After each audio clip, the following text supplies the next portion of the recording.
think we have one there for you and one for me. Unless you just... Hello? Unless Testing. you'd like to yell at everyone, which I don't think you would. Wow, look at you all. Gosh. Squeeze up everybody, then everyone can sit down. If you, I gave the bat its own chair. I think it needs it. I do believe that is. And how are you? Well, I'm really well, and I apologise that I'm 7 minutes late. Oh, that's okay. We'll just You got stuck in the TARDIS. Yes, Yes. exactly. Thank you. That'll be the TARDIS. Yes. Let's always blame the TARDIS. And that is not an American how are you. That is an actual how are you, because you've been busy. I have been rather busy, yes, and keeping secrets. Yes. Quite some time. Yes, she was. Yeah. I remember texting you as soon as the news came out of the Power of the Doctor, and I actually have it on my phone, and I'm like, will the jacket be making an appearance? And you said, I couldn't possibly say. So I said you couldn't blame me for trying. Absolutely. Yes. Well, it was funny because, of course, now you have to sign NDAs for absolutely everything. And I always think that that's a good thing because it's a bit like a magic trick, isn't it? I don't know how many of you have ever asked somebody who does a magic trick or a magician or something. My husband's a street performer, so I know these kind of things and these kind of people. When you find out, you're always a bit disappointed, aren't you? And I just thought, no, it's great to keep this a secret, and the whole thing, especially once the trailer had come out about the doctors being in it, because of course we knew all that too. But yeah, it was hard work. I never lied, because people kept saying to me, "Oh, are you going to be in the 60th anniversary story? You know, I really hope you're in it." And I said, "Yeah, that would be really great, wouldn't it, if I was in the 60th anniversary story?" Because I wasn't. So it was the centenary. So I wasn't lying.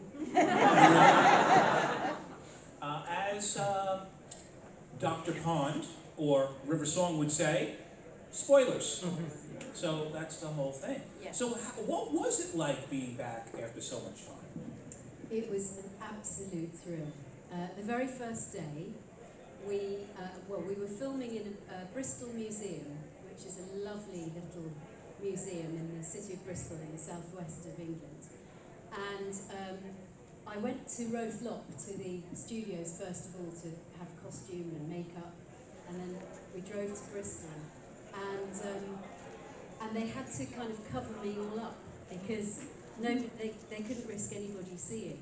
So we kind of drove to the back door of the museum, and I was in one of those, do you know those coats that surfers wear when they come out the sea, so really kind of long, right down to the floor, coats like that. I was wearing one of those, and a mask, because we were all An masked overcoat. back then as well. Yeah, and I think I had a hat too. In fact, when I saw Janet in her long coat a few days later, and her little hat, and she was wearing sunglasses as well.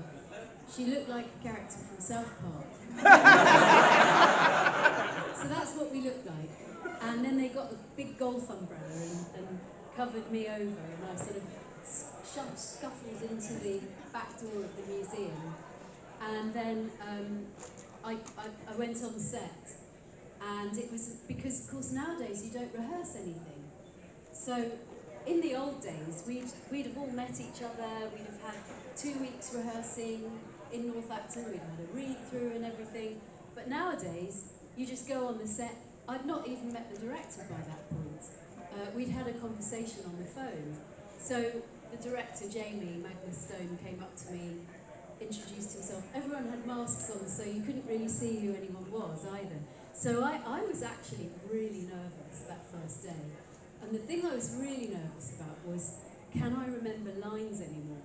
Because, 2 children, menopause, lots of time has happened in between. Can my brain actually retain any information whatsoever? I doubt it. I'm sorry, who are you? Exactly.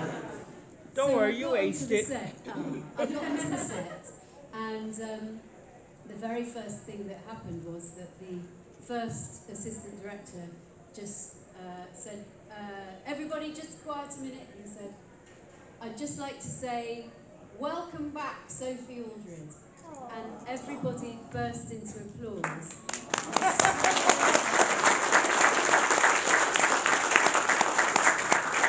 And it was really moving. It was really, I kind of had a bit of a lump in my throat. I had no idea that they'd even really remember in a funny sort of way. And the crew were all quite young, but many of them were big fans and big fans of Ace, and it was just lovely, really, really great. Well, I was about to ask you what, if anything, did you find different, and I think you just pretty much nailed that.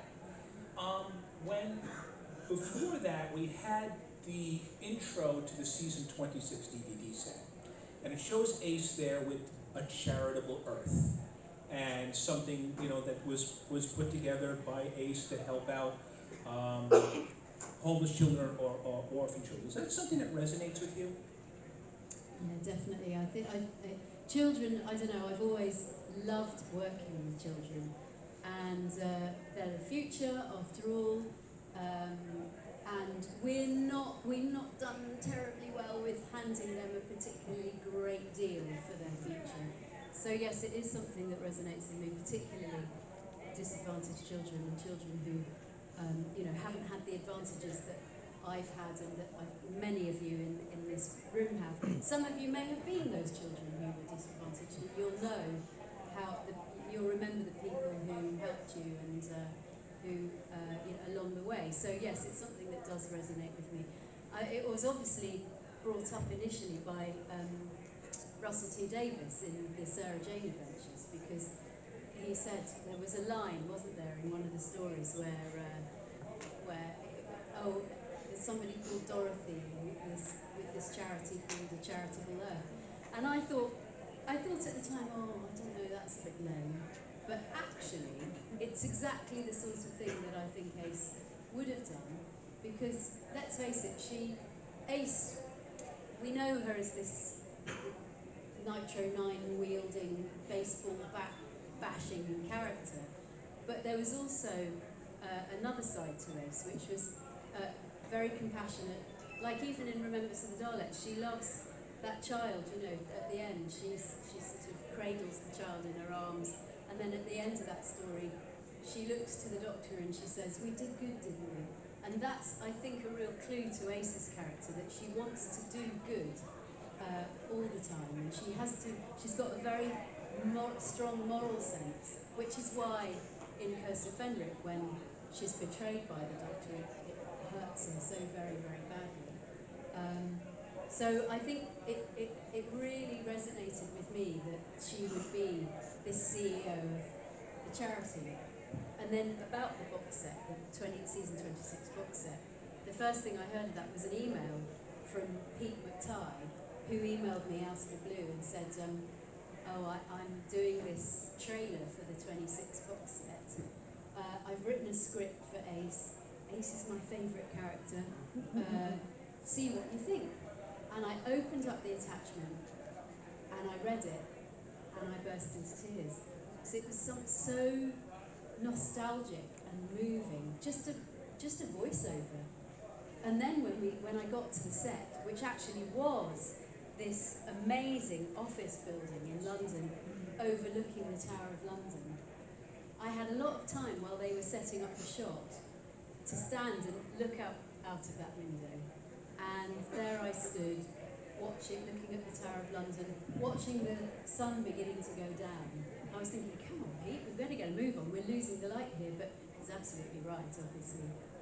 Well, I find amazing, and we're the same generation, and when I've been watching Doctor Who since 1970, and that occurred when it finally came onto our local PBS stations. But the further we went into the 80s, we were getting them much sooner. And then when I saw this new character, which now I understand was fleshed out by you. We can talk about Ace as a character, but you are Ace. You fleshed out that character. You made her the icon that we all appreciate. You were an inspiration for so many young people because she was so much different than a lot of the other characters. But I'm sorry, I have to talk about something. Uh-oh. The jacket. I Oh, have to say something about the jacket. Now, folks, those don't know, this is not Sophie's jacket, this is my jacket. But my friend Kurt, are you here? There's Kurt, there's our friend Kurt, right there. Hey, Kurt. There's Kurt. And he and I wonder, with all the pins, with all of the different things that have occurred over the different episodes, and things have changed with the different things, how much of those pins, I know 2 sets, are you? How much of the pins that did you have over the years, like putting things on, taking things off? Now, I know the camel was your mom's. Yes. The camel is on the left sleeve, or like on your side. And then there is a story about the blue Peter pins. Yes. Now, to the best of what the story that I heard is that they had to get special permission from Blue Peter to put them on, but they got special permission because they were the ones that you won? Well, what happened with the jacket was, I'd had this idea to wear the jacket from magazines I'd seen of trendy girls wearing them in clubs, and I'd seen people around with a few badges on. I mean, the girls in the clubs had them covered in. It was the Beastie Boys era, and it was. Do you remember? I don't know whether it was the same in America, but young people would go around stealing the badges from cars. Did that happen over here as well? It may have. Few Mercedes, license I plates. think, and they'd hang them around their necks. Well, we thought we'd better not do that, just in case. But that was my inspiration, really. So I went out with the costume designer and we got the jacket. And then he must have thought of the ace on the back, which I just love. You know, I think it's just so... My wife finally put that one on for me last night because I keep making them for everybody else. I hope it's a reasonable facsimile. It really is, yeah. And then, and the others, we just went along Oxford Street and bought some badges and things, and then I gradually added mine. But the Blue Peter badges, the first time anyone had seen the jacket was in the studio in Dragonfire, when my first story. And I walked onto the set, and the camera sort of panned up and down to see whether anything strobed. I was wearing stripy tights, which did, so I had to go and change them into those horrible red ones, but there we go. And then, not long after, the floor manager came up to me and he said, Sophie, I just have to check something with you. Are those your own Blue Peter badges?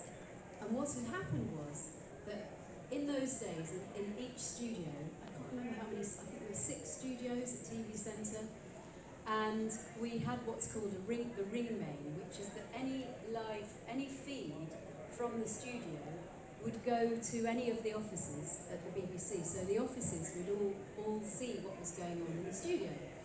And the Blue Peter office happened to be watching the Doctor Who feed, and somebody spotted that I had Blue Peter badges.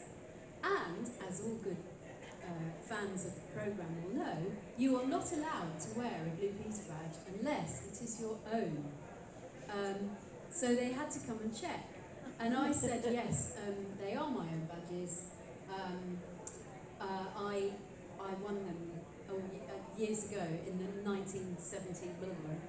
And so they went off and they went back to the office, and they had filing cabinets full of index cards, and somebody was tasked with going through to find my 2 index cards for the badges. And they found them and they said, yes, it's all right, she can. So you have to, the white one, you win first. You can only get the blue one if you've won the white one. So Sophie, what did you win them for? Well, this one, that's called the blue one actually, with the white background, and then the others are silver. So the blue one, I won for an idea that my brother and I had when we were 11 or something. We attached a washing up liquid bottle to the end of a hose in the garden, and then it's really cool, so you should try this. I think we decorated it like a rocket, and you turn on the garden tap, and of course it fills with water, and then it shoots off into the air. And this was the day before you could get those stomp rockets and everything else. So it was like a stomp rocket. It was fantastic. So I got one for that. And then a couple of years later, my mum took me to see an exhibition locally somewhere, and it was in a porter cabin. Don't know what you call them over here. Porta potties? Not A caravan? It's a kind of a temporary house that you live. People, if you're doing construction. Yes. Trailer. A trailer. We call it a trailer. Trailer. It's a trailer. Okay, so in this trailer was an exhibition, and it was a family, and it was chairs and tables, and just like a little house in there, all made out of cake. And I thought it would be a really good idea if Blue Peter went and did a thing about it, because it was creative and it was artistic and everything. And they thought that, I don't think they ever did, but they sent me a badge for it anyway, so I wasn't complaining. But the whole idea of the Blue Peter badges came along because when I got the part of Ace, I was up in Manchester doing Fiddler on the Roof with Topol, who was in the original movie. I was in the back row of the chorus, and I went for the audition and then the recall. But anyway, that's another story. But in the meantime, I went out one night clubbing with an old friend, and there was a guy standing at the bar, and he had just a flight jacket like this, just a black jacket, and he had a Blue Peter badge on. And I said to my friend, "Oh, I love Blue Peter. I wonder how he got his badge." Because, you knew that you could only get the badge if you sent in. And he said, "Well, go and ask him then." So I went up to the bar and I said to this guy, "Excuse me, I love the jacket, and how did you get your Blue Peter badge?" And he said, "Oh, well, it's a little bit of a cheat." He said, "I work on the programme, and I'm a dresser, and they give us a Blue Peter badge because we work on the programme." So I just chatted to him, said and that was it. And then that kind of lodged in my brain, and I thought, oh, that's why I put my Blue Peter badges on there.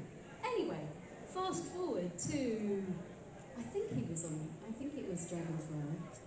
Sylvester's dresser was none other than this same guy, Michael. Isn't that amazing?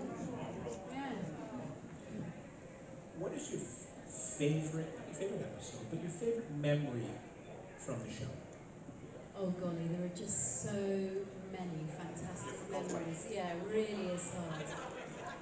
And I think really the overall memory, I'm one of these people, I don't know whether anyone else is like this, but I do have specific memories, but things like films or books even, or I don't often remember the plot. So my husband says it's great because I can just watch the same old thing again and again, and like about 3/4 of the way through I'll suddenly go, I think I've seen this before. I can't remember anything about it, but what I can remember is I can remember where I was sitting in the cinema or the theatre.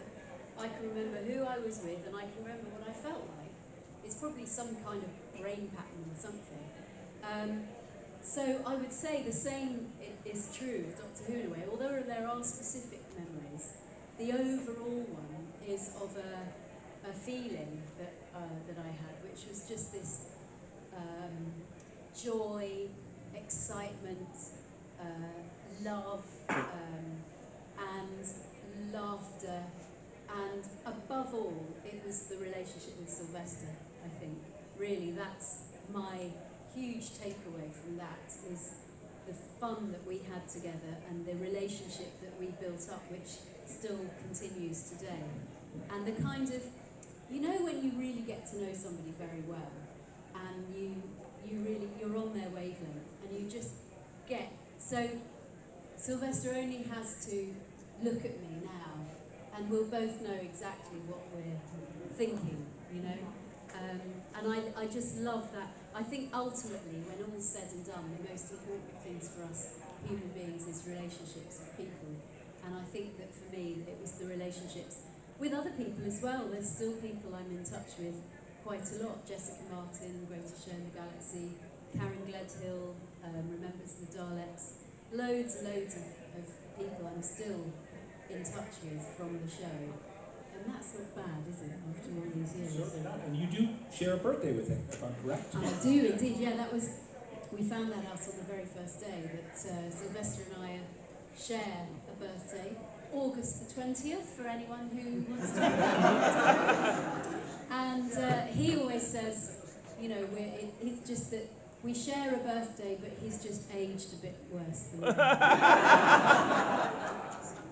It's always the feeling I think all of us got, because obviously there are the photos, the publicity photos, but any of the candid photos that we've seen over the years, and more have come out over the years, it's the joy and the happiness that we've always seen. You recently said in an interview that it was the fan love of the program that carried Doctor Who through, I guess, the dark years. And I could not agree more on that. And it's the type, the fans that brought or inspired them to bring the series back in 2005. What do you have to say about that? I'd say that without you lot, you wonderful, strange, weird, crazy lot. That's a compliment, by the way. We would not be sitting here right now, really. You would be, but you'd be alone. Yeah, exactly. Yeah, there'd be you sitting in the chair. Us! But I mean, seriously, if you hadn't kind of kept with it, and then also, let's not forget people like Bill Baggs, BBV, who started doing his own stuff, and then that kind of gave the idea for Big Finish to come along, and they started.